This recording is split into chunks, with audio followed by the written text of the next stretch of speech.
This is Sheriff Spotlight with the Rockingham County Sheriff's Office, highlighting the office and deputies dedicated to providing law enforcement services and maintaining the trust and support of Rockingham County citizens, all while keeping neighborhoods and communities safe. Good morning and welcome to the March 2025 edition of Sheriff Spotlight. In the studio with us today is Sheriff of Rockingham County, Sheriff Sam Page. Welcome, Sheriff. Glad to be back. Good to be back. Amen. Amen. Yeah. You knew you'd get that out of me. I'm glad to be back here. Here we are in March. During the month of February, I had a chance to travel to Washington, D.C. I got to visit with several House Senate members, staff, and on issues, talking about issues that are facing our country. There were other sheriffs present, and we had a full day. I told somebody, I said, I'm not going to wear cowboy boots next time I go to Washington. From the House to the Senate, back and forth, that's at least a lot of walking. That's at least a half mile. I know I got a lot of steps in, but the thing was, it was an opportunity to meet congressmen that you don't see every day, senators or their staff you don't get to talk to every day, and talk to them about what's going on back home in North Carolina. And some of these sheriffs are from Georgia and other places around in Texas and other places around the United States. But at the end of the day, we went up, had a great opportunity to spend a day on the Hill and letting people know what we deal with in law enforcement real time in our communities, and hopefully some of the House members, when they're making decisions on some of these bills and stuff that affect public safety and national security, we hope we've made that impact. That's good, Sheriff. I think that means a lot to have that information come back to us into Rockingham County, because it does affect us. It flows right down to us, and it means a lot to our citizens. They're watching the news just like we are. They see what we see, and everybody wonder how it affects us. I've been blessed. I've had, since about 2011, I've had the opportunity to travel. I told you, I've traveled to the border. A lot of people originally didn't know what the border issue, the importance. I think now everybody sees the importance. If you don't secure your borders, what comes through the borders doesn't stay there. It comes into your communities and can affect your communities. What are we seeing? What are we seeing now? Besides the mass illegal migration, we also see criminal element coming to our communities. We see the drug element coming to our communities. We see human trafficking coming to our communities, and a lot of it goes back to the Mexican drug cartels, stuff like this. So, I've worked with different administrations, but I'll tell you right, the current administration is underway on the issue of, and people ask the question, what are they doing in the current administration? I said, well, what Homeland Security is doing and ICE, what they're doing is they're identifying the criminal offenders, and it's like 350,000 criminal offenders that are out across the United States, and ICE and Homeland Security and these other federal agencies are working together. They're tasked with locating these persons and getting them in custody so they can be properly removed from the United States to make our country safer. But think about it, 350,000 people, that's a lot of people. That's a lot. That's not including about 2 million gotaways who people came through our borders that we don't even know who they are. Sure. So my big worry is, and I've said this before, what I worry about is another 9/11. We've got to pay attention who comes and goes from our country. And there's a lot of good people that come to our country to do good things, to come and want to become Americans, and I'm good with that. But again, like there's some people that come into our country, you don't know what their intent is, and that's what concerns me. It only took 19 terrorists on 9/11 to take down 3,000 lives that day. And when you're talking about 2 million gotaways and you don't even know who they are, or 350,000 criminal offenders, worst of the worst, that are in our community, that have come from over 150 countries to the United States, it's a very serious matter. And we in law enforcement in the local level have to deal with those situations also, because we're dealing with criminal offenders too. Sure. Not only our own localized criminal offenders, but persons that may have come from other places. People say, well, what's the impact? I said, well, I think we've had over 600 persons come to our jail that have been criminally charged, that are illegally in the country, that have ended up in our jail over the past since 2010. So again, we're conscious, we're paying attention.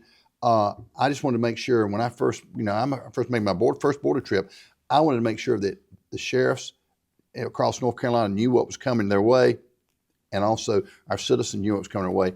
And I told everybody in 2010, if we fail to secure our borders, every sheriff in America will become a border sheriff. Well, by goodness, we're there. So we're going to do our part to work with our local, state, and federal partners. We all work together. And I know there are police departments and other agencies across the United States that are working with our local, state, and federal agencies also as a combined effort to, like I say, identify any criminal in our community, But as it applies to the persons that are illegally living in our country that are serious criminal offenders, we want to make sure that those persons get out of our communities and are removed to make our country safer. Sure. I think things like this program provides information that people who are not particularly in the know, In tune with tune with what's going on. This provides that information, and they're able to link together. For instance, if we hear the word fentanyl, we know now the issue with fentanyl, and where's that coming from? It's coming from across the border. The thing is, we've always had issue fighting the drug issues in America. During my whole career, more than 4 decades, we've been fighting drug issues and addiction issues. Absolutely. We have found out that part of the situation we got to do is we got to have the persons that have addictions. You can't arrest your way out of that. You have to treat persons with addictions, but also if you work on reducing the person's interest in the drugs reduction, it's a supply and demand model. So we've got to reduce the demand and go after the suppliers. When we know the suppliers where it's coming from, fentanyl is a very dangerous, deadly drug. We've gone to schools, we've gone to churches. Anybody, if you don't know what fentanyl is and you want some person to come out and talk to you, Dwayne and I will come out. Sure. We've got a great video. It's called Dead on Arrival. Dead on Arrival. It's on YouTube. View that. But if you'd like us to come out, it don't cost anything, just our time. And you know what? Our time is worth it because it's about saving lives. So if you're interested in a program on the dangers of fentanyl, because it affects college kids, middle school kids, high school kids, right. Adults, it's a dangerous and deadly drug that can be administered in different ways. And we don't want to lose anybody. A little over a year ago, we had nearly 200,000 people die in America due to overdoses, and most of that's due to fentanyl poisoning. And there should be outrage about that. Absolutely. Because those persons are dying because of substances coming from China by way of Mexico and then into the United States.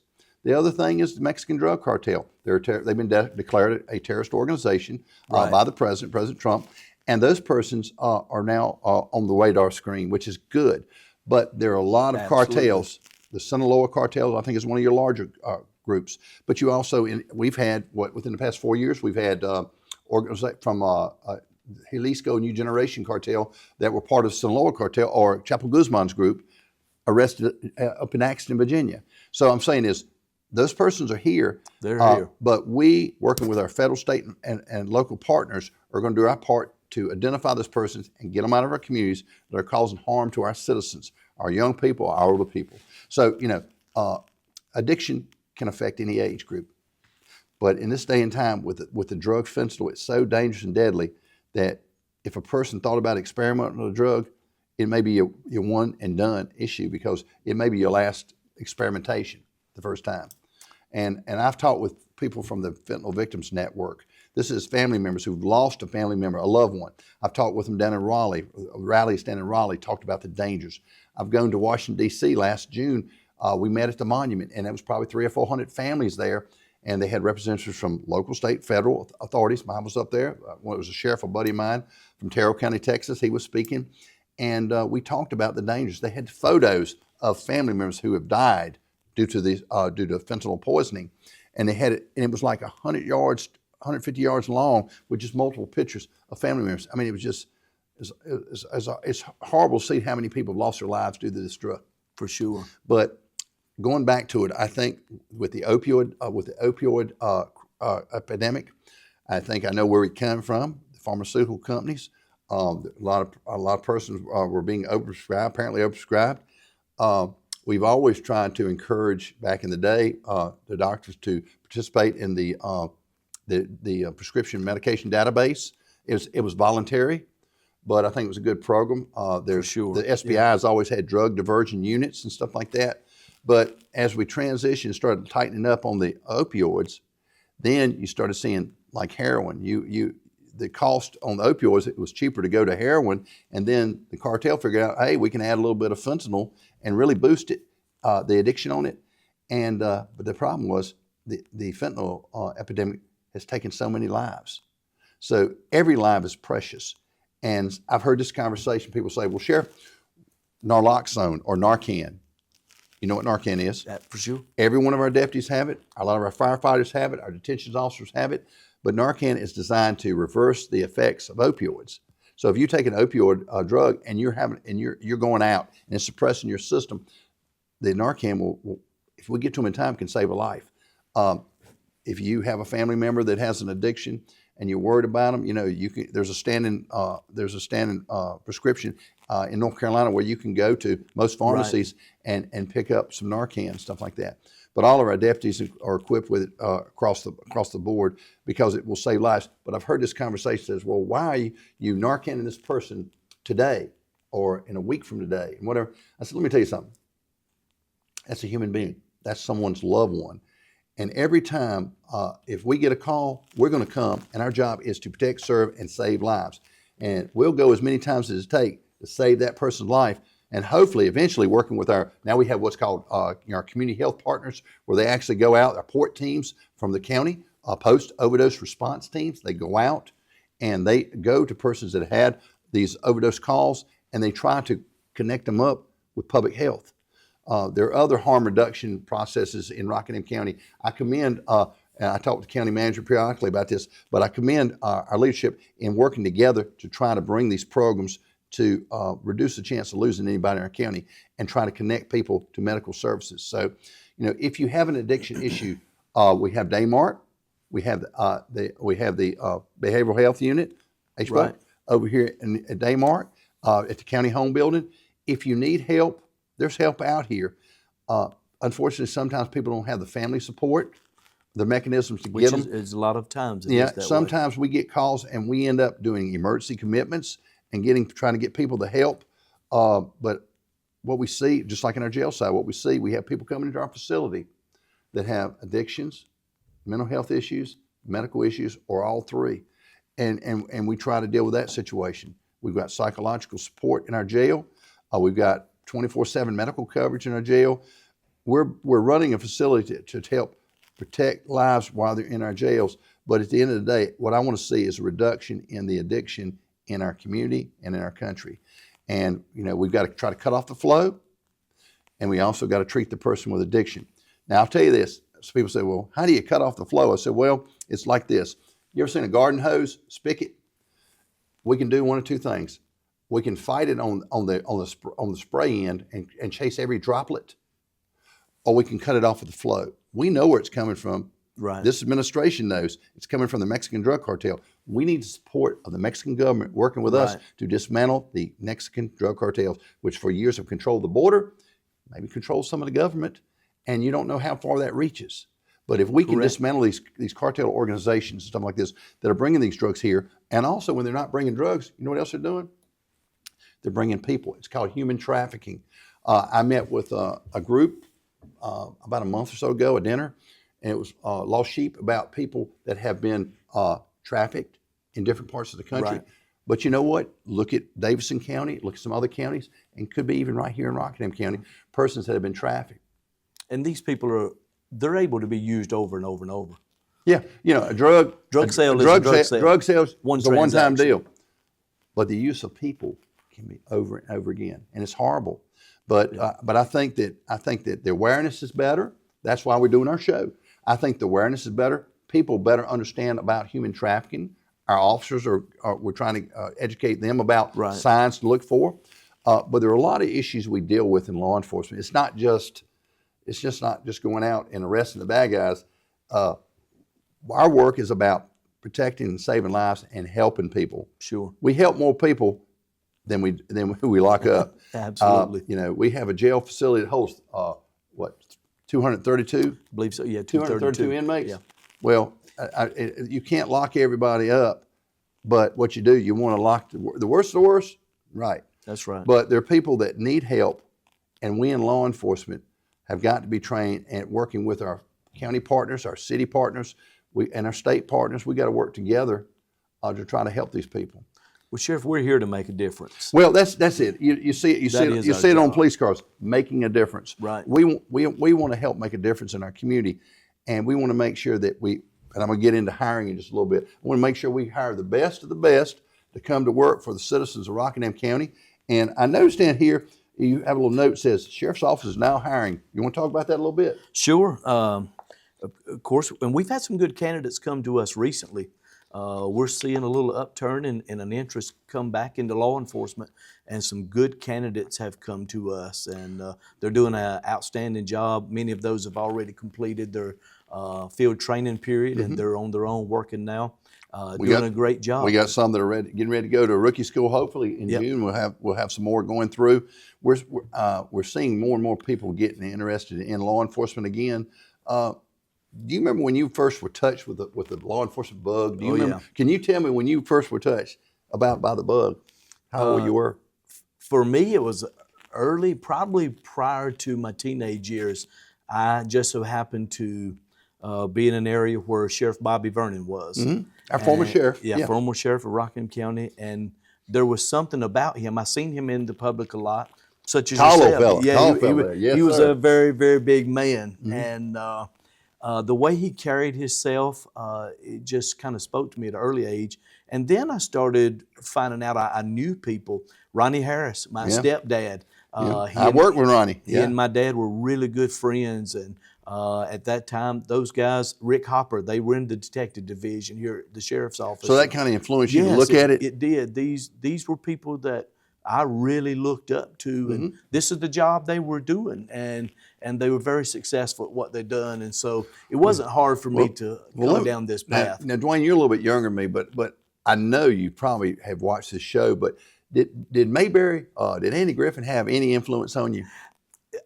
Every night at supper time, we watched Andy Griffin. So You it got- absolutely did. You got to watch about Mayberry, because Andy Griffin, Sheriff Andy Taylor, always had a story. There was always a lesson could be learned out of that show. Yeah. And you know, they've got retro shows on now and stuff. I find myself watching some of my other favorites like Emergency. Oh yeah, still watch that. And also Adam 12. And of course you can't forget Barney Miller. But I'm saying, I think the impact is when we used to see officers and stuff when we were little kids and stuff like this. It was something about an officer coming out there and looking at all their equipment and stuff like this, and just, I mean, we respected them and stuff like this. And but seeing Andy Griffin and stuff like that, I said, again, like I said, I grew up on Andy, and I'm sure a lot of kids have. Absolutely. But now another thing we do is we have school resource officers in our schools. Sure. And what's the responsibility? You're a school resource officer. Tell people what a school resource officer does. And so I'm kind of currently assigned to Bethany Charter School right now. Fantastic school, fantastic. What age staff. groups? That is middle and high school. So it is a good job. It is a very unique job in law enforcement. I think a lot of people have the perspective that you're really not law enforcement anymore, but it couldn't be any truer. The things we're talking about, making a difference, these kids. Impacting lives. Yes, these kids they are highly affected by what's going on, the drug trade, the pill industry. They are already affected by this, the alcohol. A lot of them experience it in their homes. So a lot of times they come into the school every day and we interact with these kids, and a lot of times they find us to be a person they can come to, lean on, to talk to about some things that maybe they wouldn't talk to about with anybody else. They trust you. You build that trust with their kids. To be able to build that relationship with them, it means a lot. And also they're sharing information with us where there is some trouble issues that we need to look at. Well, as a school resource officer, you're also helping prepare our future. Because all these kids, every day you go to school, and I'm a former school resource officer at Holmes Middle School in Eden back in the 90s. And at one time I had about six deputies that were my middle schoolers. And of course I can't forget Judge Jason Ramey. He was one of my middle school kids too when he was little. So the thing is, we've had a lot of great kids come by, but as a resource officer you have the ability to work in the school, impact lives every day. And some of these kids don't have a role model or don't have a mentor. And you can be that role model and mentor for them and help guide them, because you've only got so many years. You're with the kids, and then they grow up and stuff like this.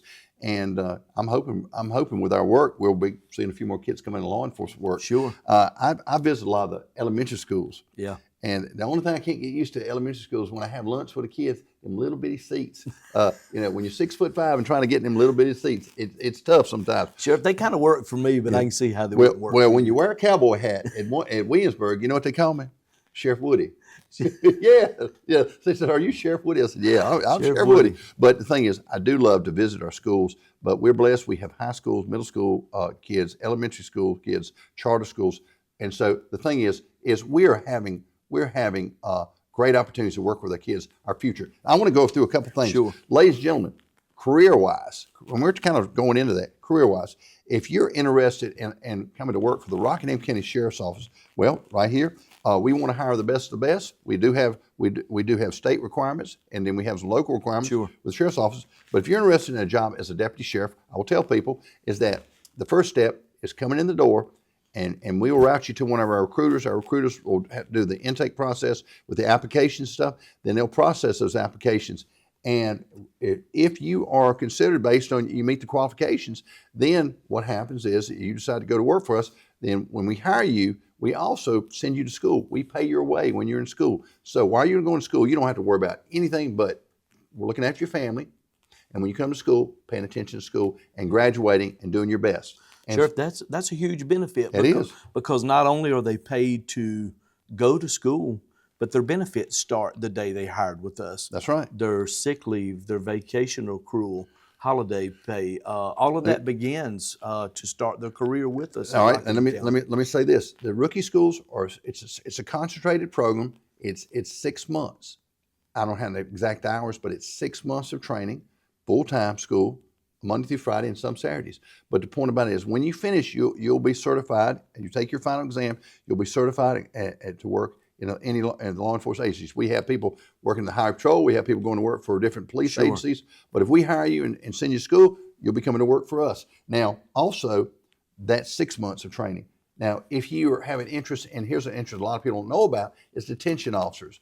We have detention officers that work in our jail facility, a 232-bed facility. We house men and women, okay? And the thing is those officers go through about 5 weeks of training. We hire them. We do on-the-job training with them, supervise them, and then when we send them to school, they go to about 5 week school, then they come back and they're certified. And so we have some great opportunities. I will say this, I think our county commissioners, our sworn officers, and our detention officers saw raises here over the past couple of years, saw some good raises. It's very good work. I think we're reasonably competitive with the region and stuff like this. But if you live in Guilford and you want to come to work for, you can come to work for us if you live in Guilford. Right. If you live in Stokes County, Caswell County, we have people from different counties come and work here. We also have openings in school resource officers, detention officers, detectives division, court bailiffs and stuff like that, and also our deputy sheriffs. So if you're interested in a career in law enforcement at the Rockingham County Sheriff's Office, what do you do? Where do you go? Need to go to Rockingham County website, and you can do your application there. Or you can come over to the Rockingham County Sheriff's Office. Say I'm looking to get into law enforcement. I'd like to talk to someone. Deputy Woody Scott Woody is our recruiter, and he'll help you. But anybody will come. They'll route you to the person, and we want to make sure that. But you got to first come in that door. Sure. And we appreciate. And we'll be at community events and. Over the next several months, we'll be out, and if you see me, you and I at an event, right? We have applications, we have information. Let's talk real quick. Veterans Court. Veterans Court is now underway, and on May 27th, the target date for the first Veterans Treatment Court in Rockingham County. So on May 28th, our Veterans Court will actually take place. You want to tell a little bit about Veterans Court and what is the purpose? So, Sheriff, we're really excited about this program, and this is a program that. Former Lieutenant Kevin Southard helped write that grant. Maybe even mentioned it on the last podcast. That has now come to fruition, and it's underway. We've completed our training. A lot of very good training information in that. So it's exciting to see that we've got a target court date for our very first court date is May the 27th. They've already identified some candidates who will be in this program. This program is very important because it lets us address the needs of veterans, and we want to take care of our veterans. Sometimes veterans get in trouble. They do. And it may not be a major issue, but they get in trouble and they interface with the courts. And this is a way for us to address the veterans and try to help them get back on track. With employment, housing, mental health needs that they have. Sometimes some of these soldiers have come home and face some real difficulties finding their place back in society again, for multiple reasons. Some of them don't have a family to help support them and be an anchor for them. So it's caused a lot of problems in their life, and they unfortunately have ended up in the court system. So now the big thing is now we have a program to assist our veterans that may have gotten into the court system, and now we're trying to figure a way to try to help them through this and try to get them back on track where they can have a successful life, and also they can be productive for their families or whichever direction they go. Absolutely. All right. I got to jump real quick here. Is you mentioned something about boating safety tips and waterways. Let me just say this: as we get into the Roy, how much time we got here, Roy? Okay, all right, we got to spin here, but we're blessed because in Rockingham County we have a lot of ponds. Sure. We have a lot of we have rivers, a lot of waterways and stuff like this. But if you're out and about here with this warm weather and stuff like this, if you're near the waterway and stuff like this, wear your flotation device, personal flotation device. If you got to go on the river, you got to go on the lake, you're out in a boat, put on your personal flotation device because if you fall out of the boat, it will keep you afloat. Absolutely. If you can't swim, we've got our local YMCAs. They have swimming programs, stuff That's like right. this.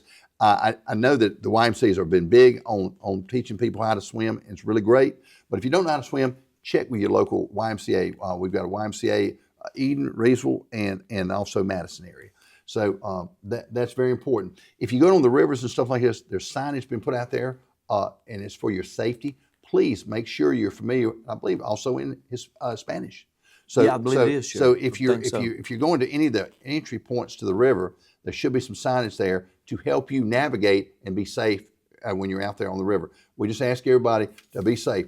If you got a cell phone handy, put it in a plastic Ziploc bag or a protective bag For from sure. water, and always keep a cell phone with you. It's not bad to have a little first aid kit with you. And again, like I said, if you're going out and boating or going out on the river, understand one thing: sometimes the water's down, sometimes it's up. So if you put in somewhere like in Madison and you're trying to float downstream to Stoneville or down to Eden, stuff like this, just remember, less water, Right. it might move slower. And also when you see, are these rainstorms come about and stuff like this, be careful, because a lot of times when you have a lot of water, you have fast moving waters, and it can be dangerous and detrimental to your safety. Sure. Okay, we don't have a whole lot of time left. Anything else you want to say to wind up? Sheriff, let's just congratulate Williamsburg Fire Department on 60 years coming up. 60 on the May 17th. the 17th. May 17th at 6 p.m. They're having a community dinner and get together, and they're going to be being recognized for their 60th anniversary operational. In Rockingham County, I think we've got 19 volunteer fire departments. We have 3 rescue squads. We have a lot of wonderful volunteers. And that's another thing, real quick. If you want to volunteer for one of these first responder groups stuff, check in with your local fire department in your district. They need help. They'll tell you about training. And the thing about it is we don't have enough volunteers. Come out and see if you can't help with our volunteer program with our first responders across the county. I think we said it about all we can say today. Sheriff, before we go, I'm going to leave the contact information for the Veterans Treatment Court. Chrissy Griffin is the coordinator of that. We're going to put a link up at the end of the podcast. You'll be able to see that link to contact her by phone or email if you'd like to participate in the program, or you would like to be a mentor in the program. The mentors play a big part in that. Give her a call or shoot her an email. She would love to speak with you, and we just appreciate any help that you can give us in that area. And if you'd like to help us on anything, if you know of a crime or a criminal activity going on in your community, if you want to be anonymous, you can report to Crime Stoppers. 336-349-9683. 349-9683. Crime Stoppers of Rockingham County. You want to help out? You want to get a red crime in your community and stuff? You want to help us and be anonymous? That's right. Contact Crime Stoppers of Rockingham County. I think we said it all today. I think we have. Well, I'm Sheriff Sam Page and Dwayne Anders. Sergeant Dwayne Anders. And we appreciate you for what you do at the schools and also helping us with our crime prevention programs. Again, we'd like to thank everybody for listening to our podcast today. Again, have a great week. Have a great weekend. Have a great day.